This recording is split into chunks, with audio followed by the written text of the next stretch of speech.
Mesdames et messieurs, bonsoir. Ravi de vous retrouver sur ce plateau. Le débat de la rédaction qui s'intéresse aujourd'hui à l'indépendance de la justice. Le prétexte, l'affaire Ndiaga Diouf.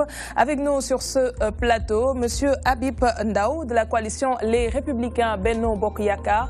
Monsieur Ndao, merci d'être avec nous sur ce plateau. Le plaisir est pour moi.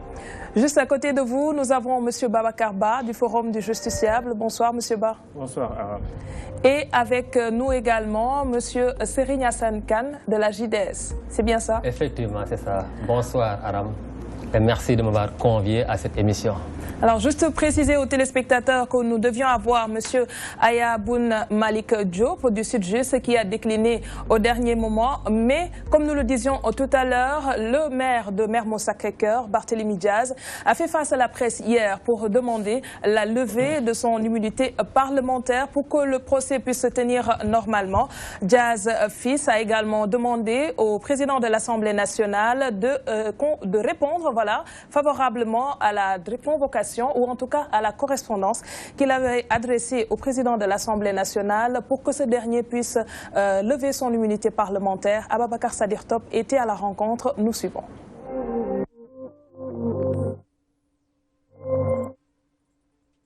On lève mon immunité parlementaire pour que je puisse faire face à la justice. Ces propos sont de Barthélémy Diaz qui n'hésitera pas à renoncer à son poste de député si besoin en est et d'en finir avec ce dossier. Ce procès tient presque tout un peuple en haleine. Nous devons tenir ce procès par respect à la mémoire du défunt Mamadou Ndiaga Diouf, par respect à sa famille et aussi par respect au peuple sénégalais qui souhaiterait savoir ce qui s'est passé. Donc je souhaiterais vraiment demander solennellement au président Moustapha Niasse, président de l'Assemblée nationale, de bien vouloir répondre positivement à ma requête de levée d'immunité parlementaire. Je ne souhaiterais pas qu'on me pousse à faire ce que je n'ai pas envie de faire, parce qu'on dirait qu'on semble vouloir me pousser à démissionner de l'Assemblée nationale pour faire face à la justice. Selon le maire de Mermoz-Sacré-Cœur, ce procès doit avoir lieu. Mais n'empêche, il considère qu'il est victime d'un complot politique, mais qu'il ne se laissera pas faire. Il ne peut pas avoir de procès équitable sans commanditaire. J'ai donné seulement quelques exemples. J'ai dit que quand il y a eu cette fusillade, d'abord, la scène de crime a été totalement contaminée, pour ne pas dire tronquée. L'autopsie qui avait été faite sur le corps du défunt a prouvé que la personne qui a atteint le défunt était en position ou couchée ou accroupie. Et dans cette bagarre, à aucun moment, je me suis couché ou je me suis accroupi. Mieux, Barth donne déjà les prémices des preuves qu'il détiendrait concernant le commanditaire. Vous avez sorti des archives concernant l'actuel président de la République. Vous avez sorti des archives concernant l'actuel secrétaire général du Parti socialiste. La seule chose qui nous intéressait dans ces archives, c'est qu'ils reconnaissent qu'il faut que les commanditaires soient là. Aujourd'hui qu'ils sont au pouvoir, eh bien, on n'acceptera pas qu'on nous fasse croire qu'il y aura un procès sans commanditaire. Et faites-nous confiance. Le moment venu, mais on vous donnera la preuve de qui est le commanditaire. Parce qu'il parlera dans les radios et sur les réseaux sociaux, vous entendrez sa voix. Selon Barthélémy Diaz, ce procès n'a que des fondements politiques. Mais il aura bel et bien lieu car il en va de son avenir politique. Merci à Babacar Sadikh Top. Monsieur Kane, vous avez suivi avec nous la déclaration du maire de Mermoz-Sacré-Cœur. Votre premier commentaire? Merci. Je pense que nous l'avons tous suivi. Barthélémy Diaz a de tout le temps exprimé le souhait d'être jugé. Parce qu'en tant qu'acteur politique, il a intérêt à ce que cette affaire soit jugée, que cette affaire soit éclaircie, afin que, de manière définitive, les Sénégalais soient édifiés sur ce qui s'est réellement passé. Malheureusement, Aram, nous constatons dans ce pays que la justice entretient avec la politique, avec le pouvoir exécutif en particulier, des rapports très problématiques. Disons, des rapports qui ne sont pas de nature à renforcer l'état de droit et la démocratie dans ce pays.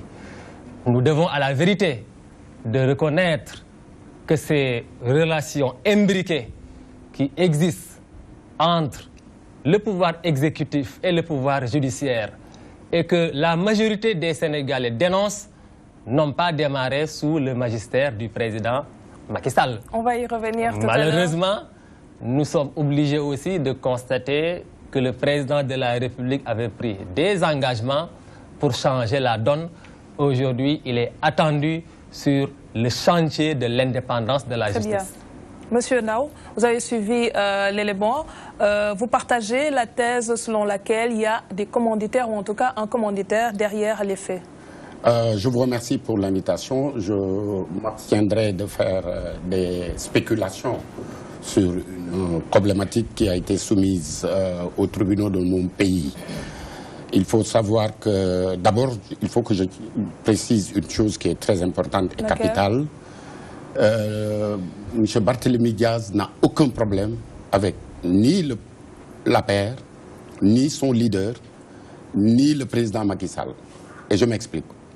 La semaine dernière, il a eu dans une émission qui s'appelle Opinion, dans une télé de la place, clairement dit, il s'est même à la limite autoproclamé conseiller du président Macky Sall, en lui disant, en tirant la sonnette d'alarme, en lui disant que vos amis de Benno Bokk Yakaar ne vous soutiennent pas assez.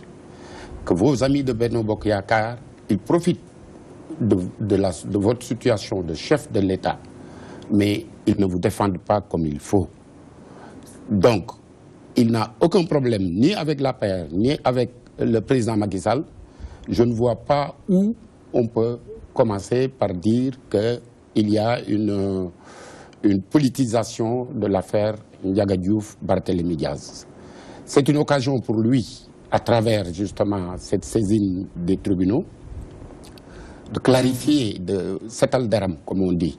Parce que c'est important pour un homme politique de sa trempe et pour un jeune de surcroît qui a des ambitions au niveau national et de clarifier. Il sait, d'après lui, il n'a rien fait de spécial.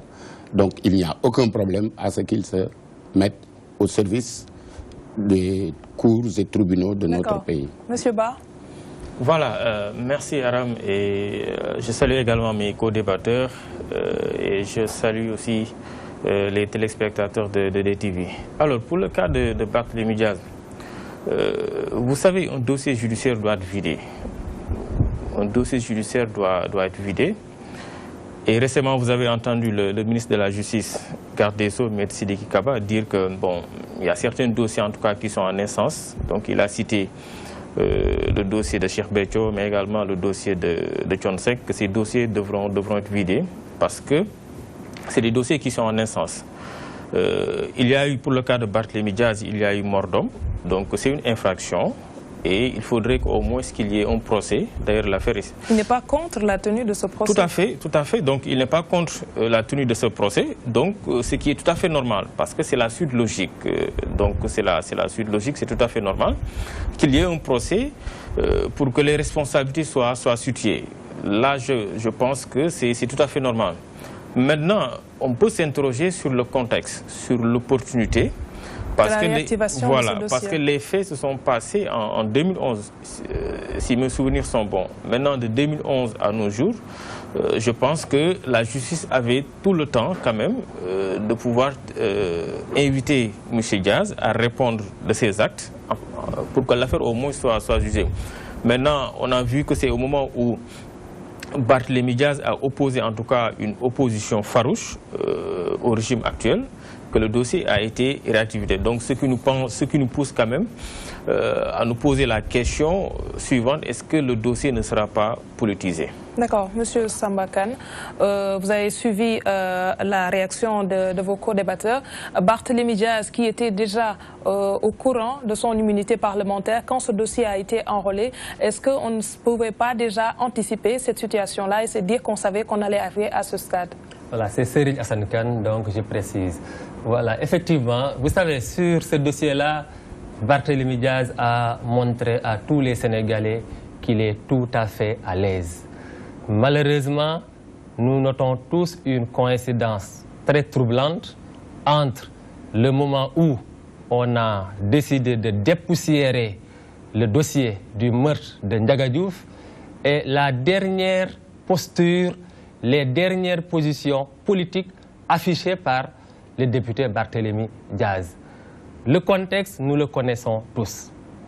Depuis quelques semaines, nous avons vu Barthélémy Diaz jeter un regard critique sur la gestion du régime en place. Et selon vous, c'est ce qui a occasionné cette réactivation-là? Mais absolument, parce que depuis quelques mois, nous avons entendu des responsables du régime en place, en particulier des membres de l'APR, se prononcer sur cette affaire et émettre des menaces contre Barthélémy Diaz. Mais quand on a entendu certains membres de l'APR s'exprimer par rapport à l'affaire Ndiaga Diouf, c'est comme si ce dossier-là devait être une épée de Damoclès suspendue sur la tête de Barthélémy Diaz. Vous partagez cette assertion, monsieur? Non, pas du tout. Ça, c'est encore une fois une manière de voir les choses. Hein. On est en démocratie.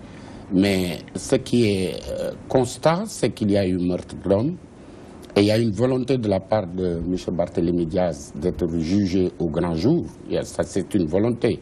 Pourquoi avoir attendu tout ce temps-là, 2 ans après? Le temps de la justice n'est pas celui des citoyens. Vous savez, la justice n'a pas que des dossiers à refaire, des dossiers fossilisés à revitaliser. Non. On travaille sur la réforme de la justice, on travaille, vous avez vu tout le grand chantier que le président Macky Sall a mis en place relatif à la carte judiciaire, aux tribunaux de proximité, etc., au transfert de la prison de Rebeuss, à la refonte du code pénal pour éviter de longues détentions. Je ne vais pas venir sur tous les détails. Oui. Donc, revitaliser un dossier qui était soi-disant fossilisé, ça dépend de la justice. C'est-à-dire que la justice est libre de choisir quels sont les dossiers à traiter. Non, ce que vous reprochez certains, c'est d'avoir attendu tout ce temps-là, si l'on voit le contexte où Barthélémy Diaz s'est radicalisé par rapport au pouvoir. Encore une fois, M. Barthélémy Diaz a prononcé des mots très courtois vis-à-vis de M. le Président de la République. Quand il était à Benno Bokk Yakaar, il disait Macky Sall. Dans l'émission Opinion, vous regardez ça, il a dit M. le Président de la République, il n'a jamais... C'est son droit le plus absolu de critiquer la mouvance présidentielle. C'est son droit de critiquer les actes de gestion que pose M. le Président de la République. Ce n'est pas un problème. On est habitué à ça en interne comme en externe. Le président Macky Sall est habitué à des critiques constructives, à des remarques pertinentes. Maintenant, ce dossier, il est pendant devant les juridictions, l'accusé est présumé innocent. Il a exprimé sa volonté inébranlable, parce que c'est un homme de parole. M. Barthélémy Diaz n'est pas quelqu'un qui jette des paroles en l'air, de vouloir clarifier la situation. Je ne vois pas où on est allé chercher un lien ombilical entre ces déclarations contre le régime, ces déclarations contre Benno Bokk Yakaar, la coalition à laquelle il appartient toujours, parce que si les membres du Parti socialiste, ce parti, la coalition Benno Bokk Yakaar, c'est une coalition de partis. Oui. Ce parti est toujours, jusqu'à la minute où on parle, membre de la coalition. Donc, et il n'a pas démissionné non plus du Parti socialiste. Arrêtons, parce que vous savez, toute décision de justice a une dimension politique. Ça, c'est connu. Vous reconnaissez alors qu'il y a de la politique derrière? Non, je ne dis pas une dimension politique politicienne. Vous savez, la justice, c'est un appareil de régulation de la société. Vous ne pouvez pas laisser quelqu'un comme Ndiaga Diouf mourir. Ses parents sont en train de réclamer justice depuis très longtemps. La justice a traîné les pieds jusqu'à présent. La justice a réveillé ce dossier. Mais écoutez, l'indépendance de la justice, je sais qu'on va en venir, mais le juge, il est libre d'esprit. Il est indépendant de raison et libre d'esprit. Les juges, on se souvient d'un cas similaire. Quand il y a eu l'affaire, excusez-moi de faire un peu en quelques secondes, quand il y a eu l'affaire Maître Sey, la volonté politique du pouvoir, de l'exécutif d'alors, était d'enfermer le président Abdoulaye Wade. Et un juge l'a innocenté. Donc n'allons pas trop vite en besogne. C'est une affaire pendante devant la justice.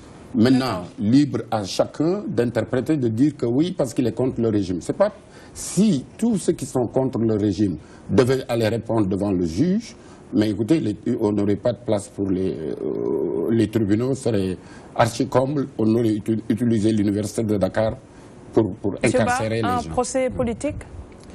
Ben, j'avoue que je suis un peu perplexe, parce que comme je l'ai dit, d'abord les faits se sont passés en 2011, donc là je pense que la justice quand même pouvait, en fait on pouvait tenir ce procès depuis longtemps, mais aujourd'hui on a attendu à ce que Barthélémy Diaz oppose en tout cas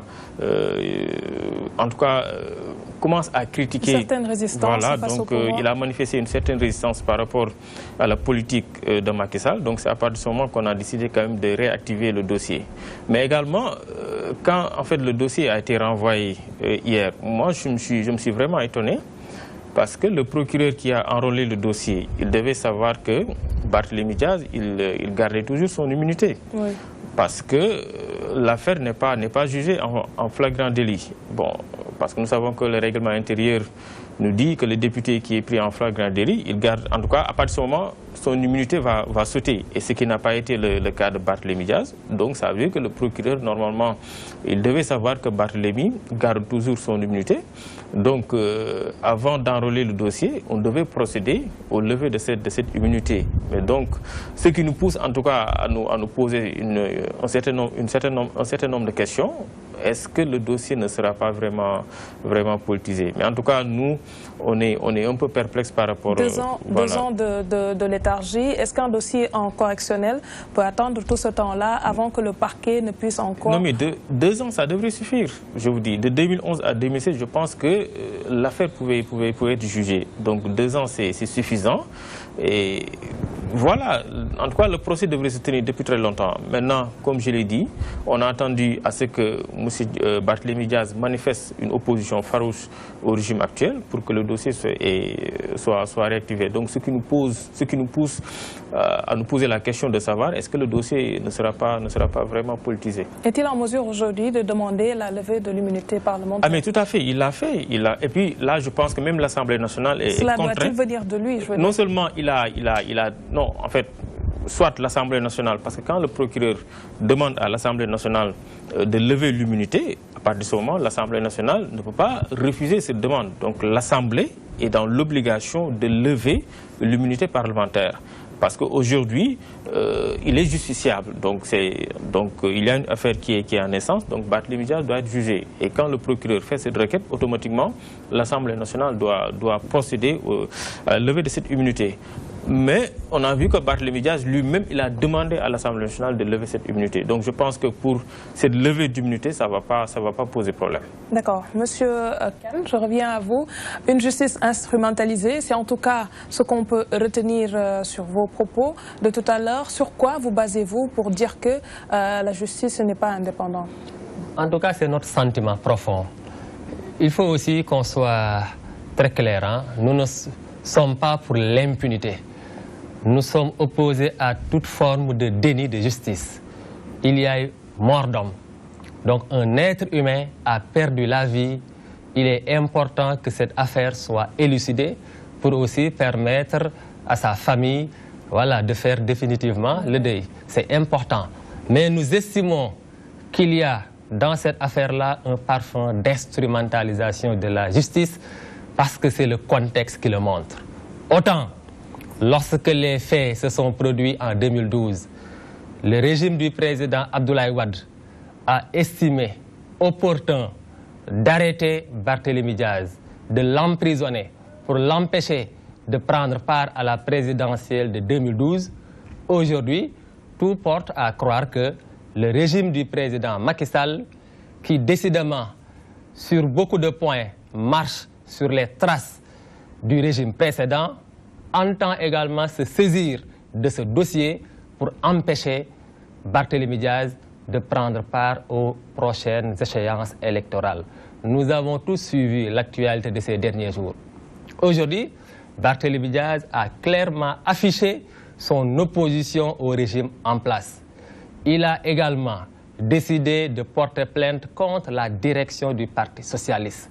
Dans ces circonstances, si on vient réactiver ce dossier, alors qu'on a eu largement le temps pour organiser le procès, juger Barthélémy Diaz, mais nous sommes en droit de nous interroger. Nous pensons que sur cette affaire-là, le régime en place a décidé d'utiliser la justice pour solder des comptes politiques et c'est tout à fait inadmissible. Que des hommes politiques soient en désaccord et trouvent dans l'arène politique les moyens de régler leurs contradictions politiques se comprend aisément. Mais lorsqu'on en arrive maintenant à utiliser la justice qui finalement sert de bras armé à un pouvoir, je pense que tous les démocrates sont en danger. Parce que la justice est le dernier rempart pour les citoyens. Au plan politique, il peut y avoir des désaccords. Mais c'est la justice qui doit être au-delà de la mêlée. Parce qu'en dernière analyse, c'est la justice qui est appelée à trancher, à arbitrer les contradictions qui opposent les acteurs politiques. C'est la raison pour laquelle nous sommes tout à fait déçus de la gestion de ce dossier. Monsieur Ndao, vous êtes en train de sourire, oui, certainement. Une mainmise de l'exécutif au niveau de ce dossier, c'est votre lecture? On va discuter des rapports entre la justice et l'exécutif, mais il faut savoir encore une fois que monsieur le maire Barthélémy Diaz n'a aucun problème avec le pouvoir. Il n'a jamais critiqué ouvertement. Ses propos ont été pratiquement escamotés, ils ont été travestis. Mais il a un problème au sein de son parti. Il y a une lutte fratricide. Non, le chef de file fait partie de la mouvance présidentielle. Oui, mais ce pays est géré par un homme qui s'appelle M. Macky Sall. Et ce pays est géré par un parti politique qui s'appelle l'APR, qui associe une coalition qui s'appelle Benno Bokk Yakaar. Ce n'est pas les socialistes qui sont au pouvoir, ils sont membres de Benno Bokk Yakaar. Donc, il n'a pas de problème avec ni l'APR, le parti du président, ni avec le président. Cependant, il a un problème énorme avec ses frères du Parti socialiste. Et ses frères du Parti socialiste ne sont pas au niveau de l'exécutif dans le domaine judiciaire. Un. De deux, personnellement, lui, il donne des conseils au président Macky Sall contre Benno Bokk Yakaar. Il a fait des sorties, mais regardez bien, c'est une confusion entretenue. Barthélémy Diaz n'a jamais critiqué la politique dans son ensemble du gouvernement. Sur des segments bien particuliers. Il ne s'est pas aussi porté garant de tout ce qui a été fait. Oui, mais dans des segments particuliers, il a émis des avis. Il les a émis publiquement, mais encore une fois, ne transférez pas la guerre fratricide au sein du Parti socialiste au niveau de l'exercice du pouvoir. Mais M. Kane, ce qu'il déplore, c'est qu'on a l'impression que la crise au sein du PDS a été transférée au niveau plus général. On a l'impression que c'est au niveau étatique que maintenant les choses se règlent. C'est une perception, ce n'est pas la réalité. La preuve, c'est que le patron du Parti socialiste ne vient d'avoir le pouvoir qu'hier. Encore une fois, le président Macky Sall, personne ne lui dicte la conduite à prendre, sinon le peuple sénégalais. Il a toujours expliqué que c'est les inégalités sociales, mon souci. Ce n'est pas ni l'opposition, ni nous les alliés. On peut émettre des avis. C'est ce que Barthélémy Diaz a toujours fait. Mais encore une fois, il n'y a aucun problème. C'est juste dans le subconscient des gens. Parce que la guerre est très très brutale au sein du Parti socialiste. Et entre les socialistes de souche, qui ont l'ADN du parti, pour citer le secrétaire général, et les autres. Mais c'est que là, Jean Collin leur avait dit très tôt, Il faut le patriotisme de parti, développer le patriotisme de parti pour éviter un éclatement du Parti socialiste. Sa prophétie est en train de voir jour. Mais toujours est-il que, encore une fois, arrêtons de penser que le pouvoir est manipulé par le Parti socialiste ou par la direction du Parti socialiste pour mettre Barthélémy Diaz dans une situation inconfortable. Le problème, c'est qu'on n'a pas révisé l'histoire. Quand le président Macky Sall demandait les suffrages des Sénégalais, il avait bien dit impunité finie. Je défie quiconque, depuis 2012 jusqu'à présent, aucune règle de droit n'a été violée dans les actes que pose M. le Président de la République. Aucune règle de droit.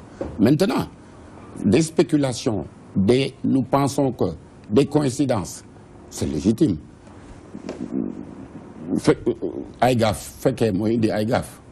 Donc, ce qui s'est passé, c'est qu'il y a eu un procès.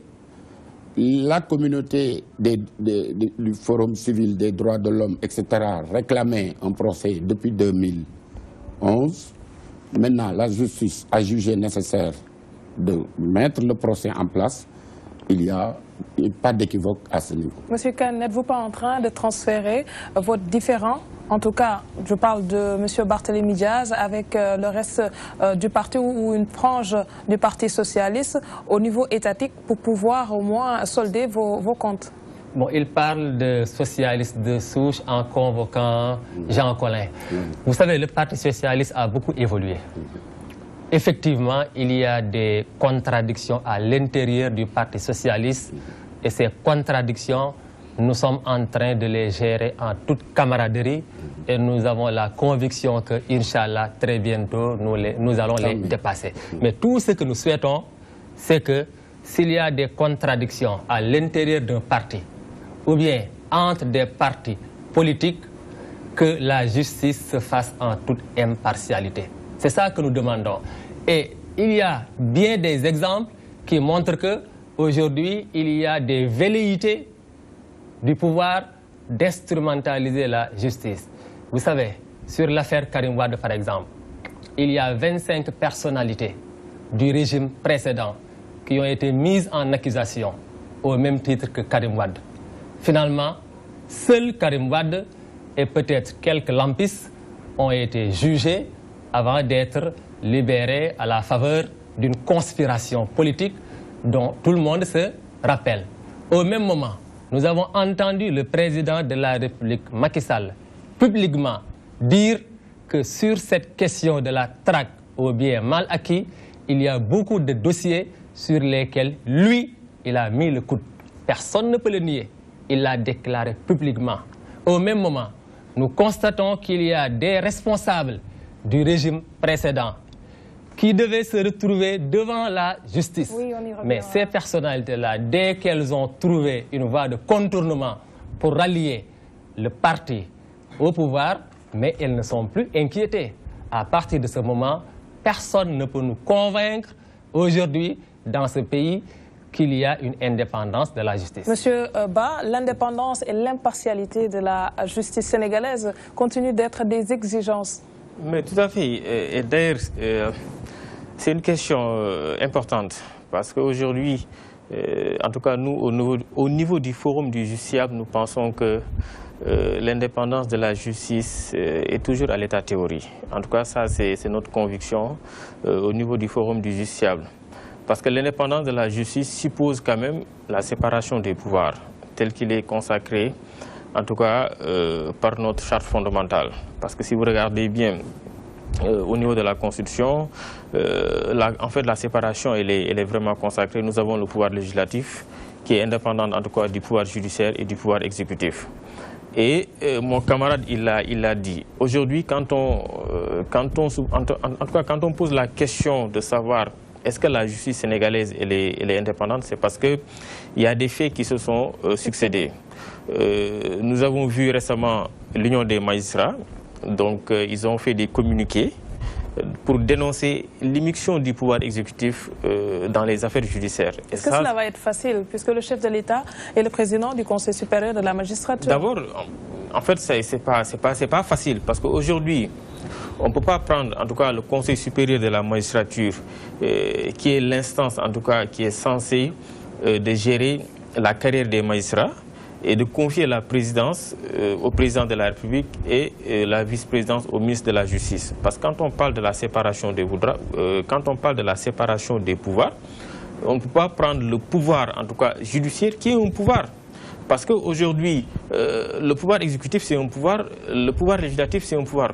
Et le pouvoir judiciaire également, c'est un pouvoir. Donc vous ne pouvez pas prendre, en tout cas, la présidence du pouvoir judiciaire et le confier à l'exécutif. Là, ça pose problème. Donc c'est pourquoi aujourd'hui, on a toujours demandé à ce que le Conseil supérieur soit réformé, pour qu'aujourd'hui, le pouvoir exécutif quitte le Conseil supérieur de la magistrature. Parce que nous pensons en tout cas que tant que le président de la République, son Excellence Macky Sall, continue de présider le Conseil supérieur de la magistrature, on ne peut pas parler quand même d'indépendance de la justice. Et également, il y a des faits. Il a cité, dans l'affaire Karim Wade, on a vu au début, le procureur de la République avait annoncé une liste de 25 autorités, mais au finish, on a vu que c'est seulement Karim Wade qui a été poursuivi. Et également, dans ces pays, nous avons vu que le ministre de la Justice, il a la possibilité de nommer des juges d'instruction. Non seulement il est le ministre de la Justice, il est le patron du parquet, et nous savons le cordon ombilical qui lie le parquet au ministre de la Justice. Oui. Donc c'est le ministre de la Justice qui est le patron, en tout cas, du magistrat debout, c'est-à-dire le procureur. Mais également, le ministre de la Justice, selon notre code de procédure pénale, il a la possibilité de nommer le juge d'instruction. Donc là, on ne peut pas parler d'indépendance. Donc le seul magistrat à qui on peut faire confiance, c'est le magistrat du siège, c'est-à-dire celui qui rend la décision. Et même pour le magistrat du siège, ils sont trouvés en tout cas des superfuges pour essayer de remettre en cause son indépendance. Parce qu'aujourd'hui, avec le principe de l'inamovibilité, vous savez que les magistrats du siège, on ne peut pas les affecter sans leur consentement. Mais au lieu de les nommer titulaires dans les tribunaux, c'est-à-dire on les nomme juste à titre intérimaire. Donc c'est juste pour contourner le principe de l'inamovibilité. Oui. Donc quand vous êtes nommé à titre titulaire, donc ça intérimaire, donc ça veut dire qu'à tout moment, on peut vous affecter. Donc là également, ça pose problème. Donc aujourd'hui, je pense que l'indépendance de la justice au Sénégal, ça pose problème. Et je le dis souvent, nous, en tout cas, pour ce qui est de la présence du Conseil supérieur de la magistrature, ça a été une méthode qu'on avait copiée de la France. Mais la France, arrivée en 2008, ils se sont posé la question de savoir est-ce que c'est toujours pertinent de confier en tout cas la présidence au président de la République. Et en France, depuis 2008, ils ont réformé. Maintenant, le Conseil supérieur de la magistrature, elle est présidée par les magistrats eux-mêmes. Donc je pense qu'aujourd'hui, si nous voulons avoir une justice qui est tout à fait indépendante et impartiale, il faudrait commencer à réformer le Conseil supérieur de la magistrature et de donner en tout cas la présidence aux magistrats eux-mêmes, pour qu'ils puissent gérer leur carrière convenablement. Monsieur Ndao? Je disais que la séparation entre le pouvoir exécutif et la justice est un idéal très délicat. Les personnes qui soutiennent une indépendance de la justice dans notre pays et en France, ils s'inspirent de l'exemple des États-Unis. Mais n'oublions pas que les États-Unis, aux États-Unis, les juges sont élus au même titre que les hommes politiques. Comment, dans un pays ici, parce que c'est pour éviter qu'on tombe dans le gouvernement des juges, oui, comme dans une république des juges, comme le disait Edouard Lambert, comment peut-on accepter que dans un pays où un gouvernement ou un parlement légitimement et démocratiquement élu s'oppose à un juge qui est élu? C'est le système lui-même qui est ainsi fait. C'est-à-dire que, je donne un exemple, nous sommes dans un régime de séparation, régime présidentiel, de séparation, collaboration entre les différents pouvoirs. Séparation, collaboration. Pourquoi séparation, collaboration? Je vais donner des exemples qui ne sont pas techniques d'ailleurs. les juges ont condamné M. Karim Wade à 6 ans de prison. Ça fait partie de leur prérogative de juger. Monsieur le Président de la République a gracié M. Karim Wade. Ce n'est pas une interférence dans les choses de la justice. C'est prévu par la Constitution. C'est ça qu'on appelle séparation, collaboration. C'est valable entre le Président de la République et l'Assemblée nationale. Le Président de la République peut dissoudre l'Assemblée nationale, le Parlement peut... l'Assemblée nationale peut renverser le gouvernement. C'est ça. C'est-à-dire que notre architecture juridique présente un système dans lequel, si on veut une indépendance de la justice, ça va être à partir des hommes. Comme le dit un éminent professeur de droit sénégalais, les institutions ne valent que le jeu des institutions dépend des hommes qui l'animent. Les hommes qui l'animent, c'est-à-dire le juge, s'il prend son indépendance, il prend son indépendance au profit du peuple. Parce que, tout simplement, le juge, il n'est pas obligé de suivre l'exécutif. Cependant, il y a un bémol à cela. Parce qu'un juge, souvent, dépend beaucoup plus des rapports de police. Et la police, comme vous le savez si bien, dépend de l'exécutif. Donc, il y a aussi encore une autre interaction. Maintenant, pour améliorer la situation, on commencera d'abord, non pas par changer notre architecture juridique, mais à demander aux magistrats d'être plus indépendants d'esprit. Comment les magistrats peuvent-ils être indépendants? Il y a des faits qui se sont accumulés. Ils ont souligné l'affaire Karim Wade, mais il y a aussi l'affaire Maître Ousmane Ngom, qui faisait partie des personnes qui ont été citées au début de la procédure. Mais après, quand il s'est rapproché du président de la République, on a vu que les charges qui pesaient sur lui... Aucun de ces dossiers n'est classé sans suite. Aucun de ces dossiers n'a fait l'objet d'un non-lieu. Je précise. Les 25 personnes qui ont été citées par le procureur... Très peu en reste. Hein?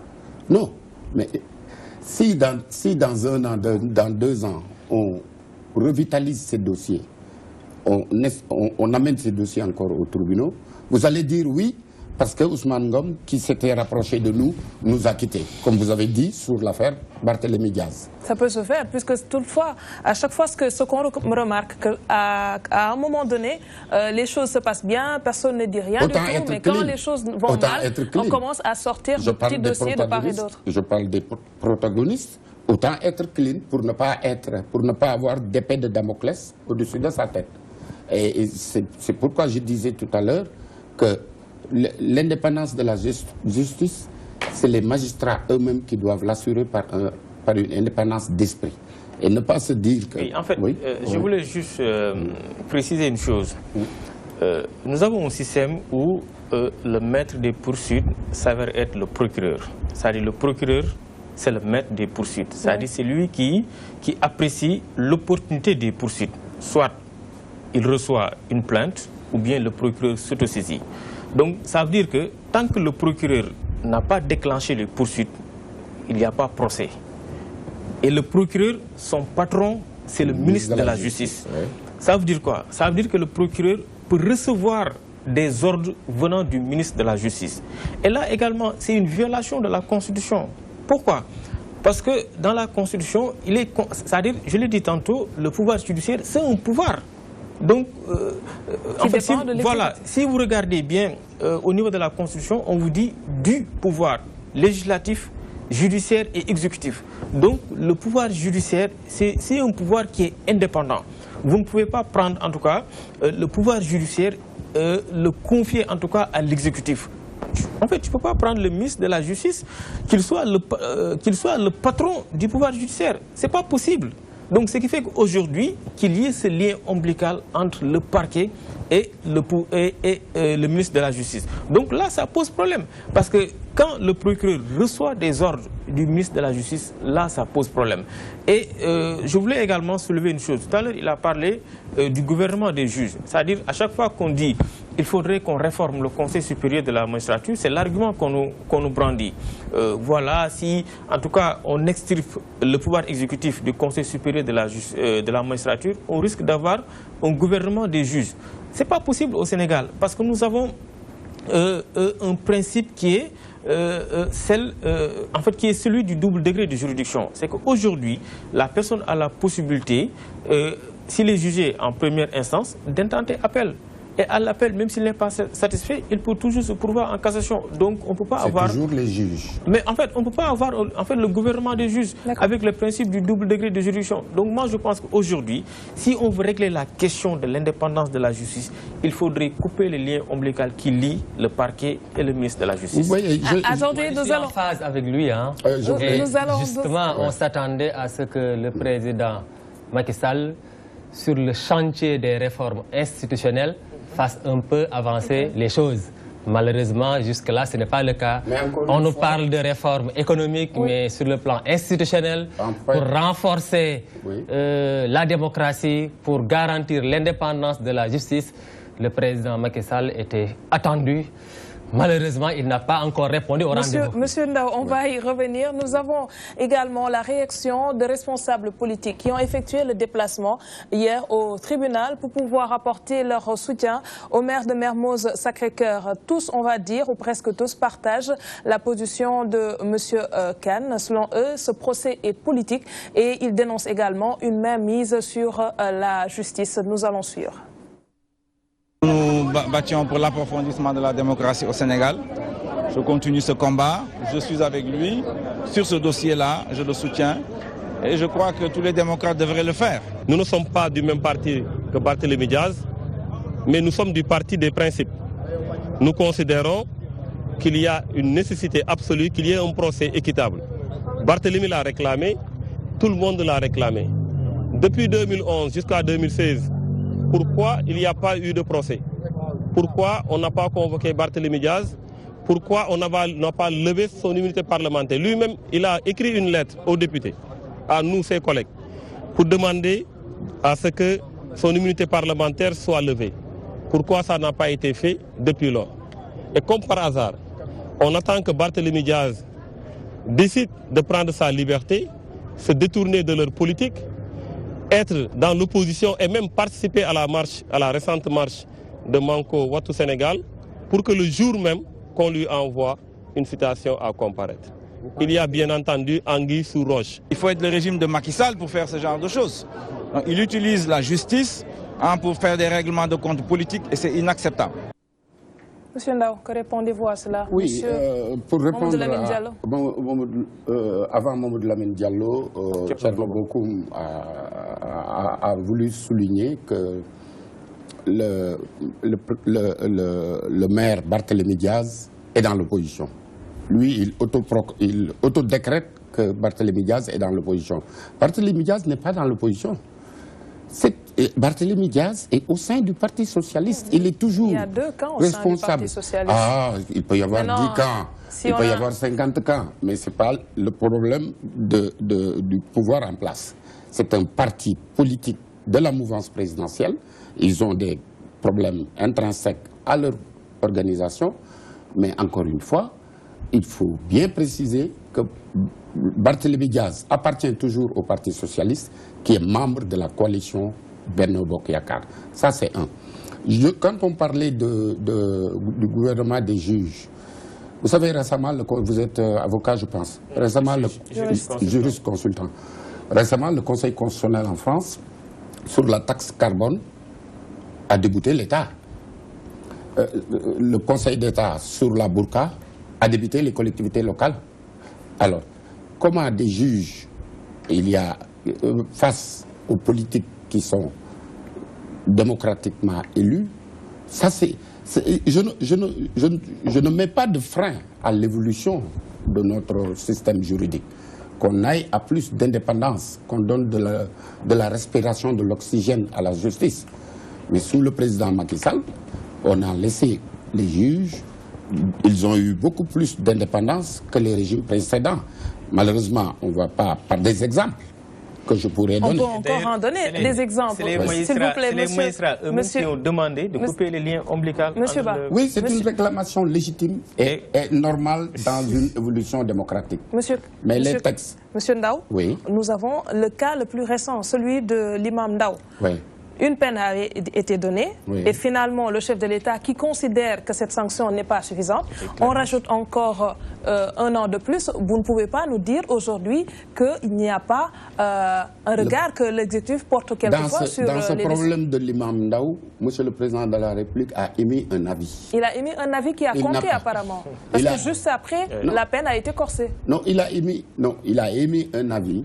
C'est au juge avec son ultime conviction. Il ne devait même pas commenter cette décision. Non, vous ne pouvez pas lui dire. Il est le président de la République. On parle du terrorisme. Il ne faut pas sortir ses propos de là où il l'a prononcé, dans un forum ou dans un forum où on parle de terrorisme. Il fait allusion à l'insuffisance de la peine qui avait été mise sur l'imam Ndao. Mais c'est tout à fait légitime. C'est le chef de l'État. Il peut se prononcer maintenant, ou c'est une porte ouverte. Il peut aussi se prononcer alors sur le cas Barthélemy et sur les autres. Ça finit par être le chef de l'État qui décide à la place du juge. C'est-à-dire au Sénégal, on est un peu, on oublie souvent. Tantôt on dit, monsieur le président devait se prononcer. Tantôt on dit, il ne devait pas parler. Bon, maintenant il faut savoir quand est-ce qu'il va parler, où il va parler, sur quoi il va parler. Ce qui est important, c'est qu'il nous avait promis l'impunité. Les 25 personnes que vous avez citées, ils iront répondre tôt ou tard. Oui, mais ne soyez pas pressés. Non, c'est là le problème. Ne soyez pas pressés. C'est à ce niveau-là que nous sommes inquiets. Parce que notre doyen est en train donc, de nous dire qu'à l'heure actuelle, ces personnalités-là sont protégées, mais demain, il suffit simplement qu'elles changent de camp, qu'on les retrouve pour qu'elles soient jugées. Mais c'est extrêmement grave. Mais ça, c'est la confusion. Omar Sarr, il fait partie de la liste. Non, il est en train de faire une confusion. Omar Sarr fait partie de la liste. Il n'est pas protégé. Il est au PDS. Il n'y a aucune confusion dans ce que je dis. Ce que je précise, c'est très clair. Ce que je dis, c'est que la justice, son fonctionnement ne doit pas dépendre des humeurs changeantes d'un homme ou bien d'une équipe. Mais dans ce pays, nous avons des démocrates de circonstances.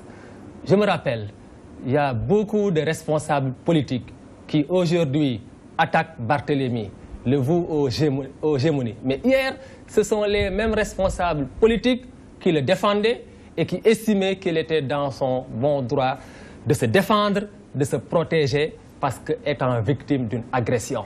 Donc lorsque nous avons la malchance d'avoir dans l'arène politique des gens qui peuvent à tout moment changer d'avis, changer de conviction, c'est à la justice d'être impartiale parce que c'est notre dernier rempart. Le problème qui se pose, c'est qu'au-delà même des acteurs politiques, ce sont les citoyens qui tous les jours se plaignent, n'est-ce pas, des manquements au niveau de l'indépendance de la justice. Dans ce pays, l'impression que nous avons, c'est qu'il y a une justice à double vitesse. Il y a des Sénégalais qui, socialement fragiles, croupissent en prison en attente d'un jugement. C'est d'ailleurs l'une des raisons pour lesquelles il y a eu la mutinerie de Rebeuss. Donc au-delà des contingences politiques, nous devons mobiliser pour l'indépendance. Je voulais juste une mise au point à ce niveau. Il a oublié que quand on graciait M. Karim Wade, depuis que le président Macky 2012 le président Macky est président de 2012 à l'heure actuelle, le jour où on graciait M. Karim Wade, on était à 4872 personnes détenues. Il n'était pas demandeur. Non, ça c'est un autre débat. Mais il y avait 4872 à peu près détenus, graciés, et depuis que le président Macky Sall, parmi lesquels des Sénégalais de toute classe sociale. Donc vouloir identifier des stars, des célébrités qui ont été... D'abord, ça il faut le faire. Sous le régime du président Macky Sall, de grands marabouts ont été incarcérés. L'impunité, c'est tout le monde. De grands journalistes qui ont des lobbies derrière ont été incarcérés, ont été jugés. Maintenant, Vous oubliez tout ce qu'on a gracié, les 4000 et quelques personnes qu'on a graciées. On ne parle pas de grâce pour le moment. Le sujet, c'est les garanties que nous offre la Constitution aujourd'hui. Sont-elles assez efficaces pour pouvoir concrétiser l'aspiration de la population? C'est-à-dire avoir une justice indépendante, impartiale. Je vous dis que une justice indépendante, c'est d'abord les magistrats. Les magistrats doivent être dans un état d'esprit pour être indépendants. Ça, c'est le premier pas. On a beau leur donner les dispositions constitutionnelles sont là, les dispositions institutionnelles sont là, les règles de droit sont là, leur pouvoir clairement défini. Maintenant que le procureur, qui est le maître des poursuites, dépend du ministère de la Justice, tout cela, ça constitue une forme de séparation, collaboration pour un équilibre et pour éviter... En fait, je voulais juste préciser... pour éviter un déséquilibre du système politique et économique et social du pays. En fait, quand on parle de l'immixtion du pouvoir exécutif dans les affaires judiciaires, mais ça, c'est l'Union des magistrats qui l'a dit.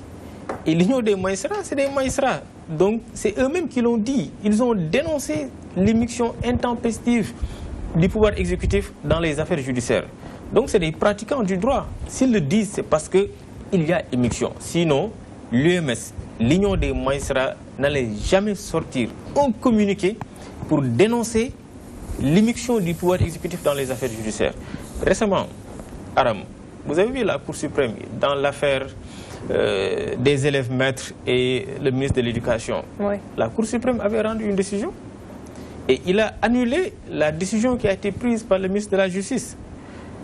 Et nous avons vu que le ministre s'est braqué par rapport à la décision de la Cour suprême. Il a refusé catégoriquement d'appliquer la décision de la Cour suprême. Et encouragé par l'Assemblée nationale. Et il a eu le soutien non seulement de l'Assemblée nationale, mais également du président de la République, qui est la clé de voûte de toutes les institutions. C'est le choc émotionnel des fraudeurs. Vous imaginez, dans un état de droit, la Cour suprême, qui est l'instance suprême, rend une décision et qu'un ministre qui appartient en tout cas au pouvoir exécutif refuse d'appliquer ces décisions. C'est très grave dans un état de droit. Donc moi je pense qu'aujourd'hui, quand on parle en tout cas de l'indépendance de la justice, c'est parce qu'il y a des faits qui sont là. Donc aujourd'hui, ce n'est pas trop tard, je pense qu'on peut toujours réformer. Et en commençant par confier en tout cas la présidence de ce conseil aux magistrats eux-mêmes. Et à partir de ce moment, nous pensons qu'en tout cas, on peut parler de l'indépendance. Récemment, ils ont réformé. Bon, il y a un projet de réforme, en tout cas sur le Conseil supérieur de la magistrature. Donc, on a vu que les magistrats élus ont été augmentés, mais la question fondamentale liée en tout cas à la présidence n'a pas été touchée. Donc, ça veut dire qu'aujourd'hui, le président de la République et le ministre de la Justice ne sont pas prêts à quitter le Conseil supérieur de la magistrature. Et là également, ça pose problème. Mon ami, il l'a dit, la justice, en tout cas, c'est l'équilibre. C'est le dernier rempart du citoyen. Donc aujourd'hui, la justice, en tout cas, doit être indépendante. Parce que moi, j'ai pas un problème avec nos magistrats. Et ça, je le rappelle, nous avons de très bons magistrats. D'ailleurs, dans la sous-région, nous avons en tout cas les meilleurs magistrats. Ils sont très bien formés. Mais ce qui pose problème, c'est cette main politique. Il faudrait qu'aujourd'hui, l'exécutif laisse les magistrats faire correctement le travail.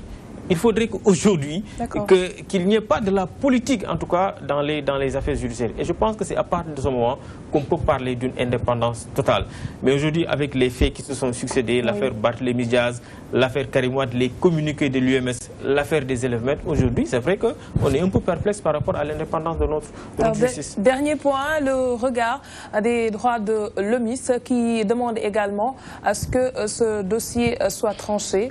Nous avons l'élément d'Elhadji Moussa Bey et nous suivons.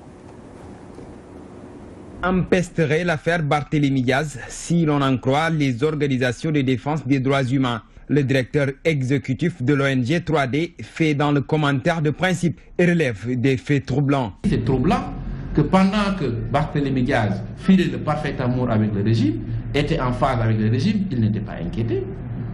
Mais c'est maintenant qu'il pose des actes qui vont à contre-courant des préoccupations du régime qu'il est inquiété. Et ça, ce n'est pas seulement Barthélémy Diaz, on l'a vu sur beaucoup de gens. On a vu des gens incriminés qui se sont tapis derrière le régime et qui ne sont pas inquiétés aujourd'hui.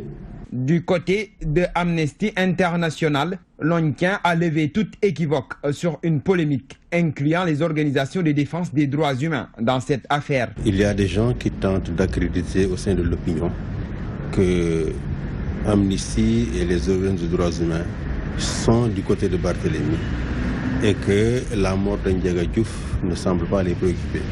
Je crois que cela ne relève pas de la vérité. Quand Ndiaga Diouf est décédé, nous avions été les premiers à exiger que la lumière soit faite.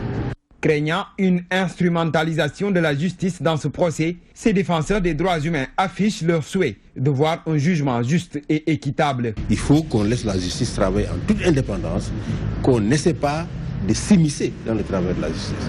Parce que nous savons que malheureusement au Sénégal, le pouvoir exécutif a l'habitude de s'immiscer dans les affaires de la justice. Et dans ce cas précis, il ne faut pas que cela soit. On doit aller dans le sens d'une justice équitable, plus indépendante, plus libre, qui ne dit le droit, rien que le droit, et de sorte que quand elle dit le droit, personne ne trouve à contester. L'édile de Mermoz-Sacré-Cœur a renoncé à son poste de secrétaire élu. Il réclame aujourd'hui la levée de son immunité parlementaire pour que son procès puisse se tenir dans les règles de l'art.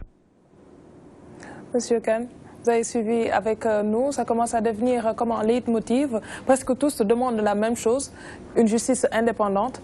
Mais absolument. Et les personnalités qui viennent de s'exprimer, on ne peut pas les accuser de faire de la politique. Babacar Ba, qui est également sur le plateau, ne fait pas de la politique, c'est un juriste. Mais tous sont unanimes sur la nécessité de progresser sur le plan de l'indépendance de la justice. Comment renforcer selon vous aujourd'hui la justice? Par exemple, Babacar Ba vient de nous dire que le ministre de la Justice continue de nommer les juges d'instruction. On ne peut pas accepter que, après 4 années d'exercice du pouvoir, que nos amis continuent de nous dire que le système est là.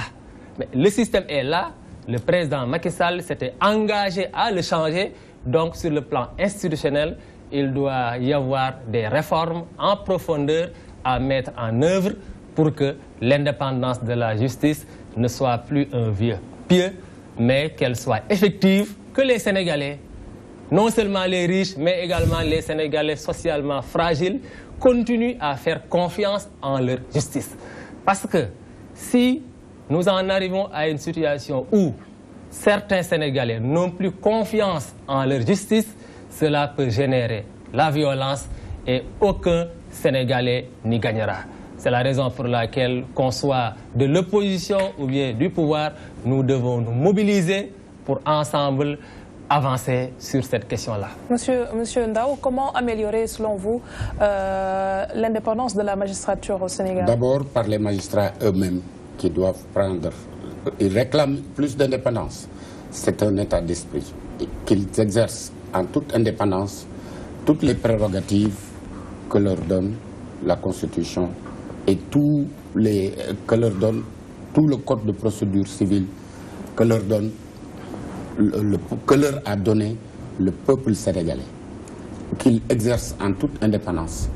Quand je dis en toute indépendance, ça ce n'est pas une formulation. Nous avons les meilleurs magistrats en Afrique. La preuve, quand l'ONU cherche des magistrats, ou cherche des polices, ou cherche des militaires, ils viennent déjà. Le premier pays à contacter, c'est le Sénégal. Ces magistrats doivent être jaloux de leur indépendance, doivent être jaloux de leur souveraineté. Est-ce que cela ne passe pas par des réformes d'abord? Les réformes sont en cours.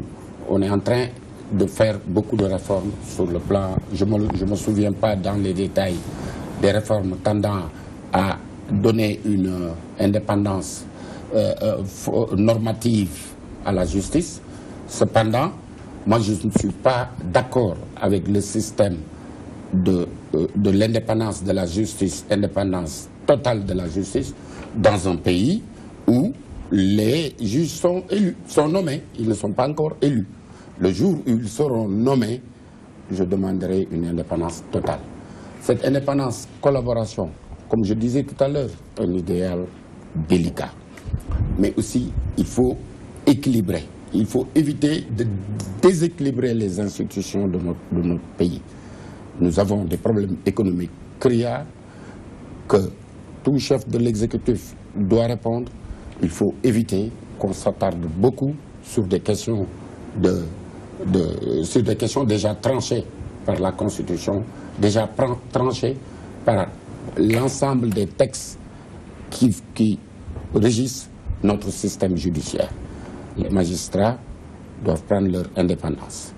Ils doivent travailler, la justice doit travailler en collaboration avec l'exécutif, avec le législatif. Vous êtes d'accord que les magistrats doivent prendre leur indépendance, mais vous prenez toujours le fait qu'il y ait la main de l'exécutif à côté pour pouvoir rétablir les choses. C'est-à-dire, comme je disais tout à l'heure, les institutions, on a de belles institutions, mais elles n'ont de la valeur.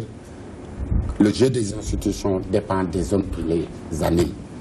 L'institution judiciaire, ils veulent être indépendants. Sur les textes, ils ont beaucoup de pouvoir. Ils n'ont qu'à prendre en toute responsabilité tous ces pouvoirs. Les hommes politiques, évidemment, ils vont recourir au fait qu'eux, ils ont été élus par le peuple et que les gens du droit ont été désignés. Donc, vous tirez la légitimité de votre autorité, vous la tirez de la source de nomination ou de la source d'élection.